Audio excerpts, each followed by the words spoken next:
আসসালামু আলাইকুম। বিজ্ঞানের শিক্ষার্থীদের ভীতির একটি নাম হচ্ছে জৈব রসায়ন। আজ আমরা সেই জৈব রসায়নের একটা কঠিন টপিক খুব সহজে শেখার চেষ্টা করব।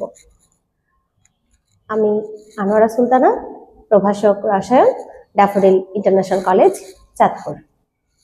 পড়ায় যাওয়া যাক। আমরা আজকে শিখব অ্যালকিনের ওজনীকরণ। তার জন্য আমাকে প্রথমেই জানতে হবে অ্যালকিন আমি কিভাবে চিনব। যদি কোনো জৈব যৌগে কার্বনের সাথে কার্বনের মাঝখানে দুটি বন্ধন থাকে তখন সে যৌগকে আমরা অ্যালকিন বলবো।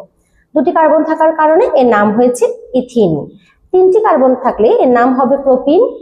আমরা ওজনীকরণ করার জন্য সেই ইথিনের সঙ্গে একটি ওজন অনুসংযোগ ঘটিয়েছি। ওজন মানে O3। এই বিক্রিয়াটা আমি কার্বন টেট্রাক্লোরাইড একটা দ্রাবকের উপস্থিতিতে সংঘটিত করব। দেখলেই মনে হচ্ছে খুব জটিল একটা টপিক, মোটেই সেই রকম না। চলো আমরা বুঝি। যেখানে ঠিক দ্বিবন্ধন থাকবে আমরা সেই দ্বিবন্ধনটাকে সরিয়ে দিয়ে বাকি যা ছিল ঠিক তাই লেখার চেষ্টা করব। অর্থাৎ এই পাশে CH2 ছিল, আমরা তাই লিখেছি। আবার এই পাশে CH2 আছে, আমরা আবার তাই লিখেছি। এবার আমার ভাঙার পালা। যেহেতু উপরে একটি বন্ধন ভেঙেছি এবং নিচে একটি বন্ধন ভেঙেছি, একটি বন্ধন ভাঙলে নতুন করে দুখণ্ড বন্ধন তৈরি হয়। তো সেখান থেকে আমরা একটা অংশ একটা কার্বনকে দিলাম, অপর অংশ অন্য কার্বনের সাথে সংযোগ দিলাম।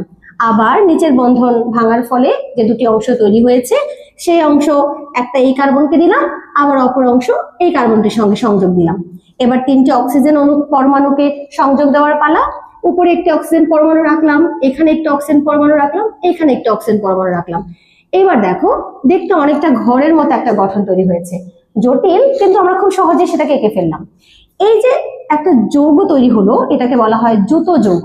এই যুত যৌগকে আমরা জিঙ্কের উপস্থিতিতে অ্যাসিড মাধ্যমে যদি আদ্র বিশ্লেষণ করি তাহলে এই ঘরটি সম্পূর্ণ আবার ভেঙে যাবে। ভেঙে গেলে এই পাশে যা ছিল আমরা ঠিক তাই লেখার চেষ্টা করব, CH2O।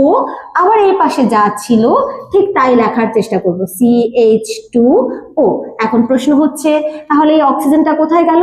জিঙ্ক এবং অক্সিজেন একত্রে যুক্ত হয়ে জিঙ্ক অক্সাইড একটি যৌগ তৈরি করেছে। এই যে যৌগটা, এটাকে যদি আমরা একটু ভেঙে দেখানোর চেষ্টা করি তাহলে CH2, এটাকে ভাঙলে হচ্ছে H বন্ড CHO।